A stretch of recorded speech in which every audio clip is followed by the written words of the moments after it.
In this chemistry video, we will be going over what ppm means. ppm is parts per million and is meant to be used in extremely dilute situations.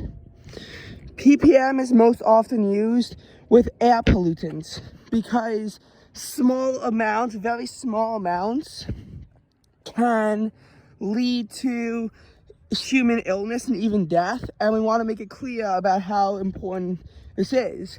Like for carbon monoxide, if you heard of it as 0.00005, you wouldn't take it seriously, even though that amount of carbon monoxide is enough to kill you. So we say 50 ppm to make it more serious, and also to, make it clearer to understand. You take the percent of solvent over the percent of, the percent of, the solute. Oh God, I'm getting this confused. And you put that over the percent of the total solution.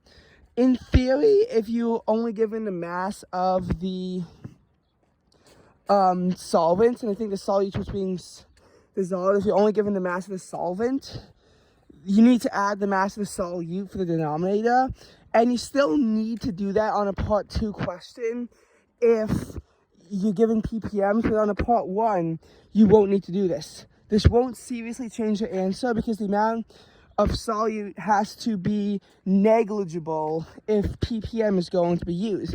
You would not use ppm for something like even a 1% concentration because that's 10,000 ppm.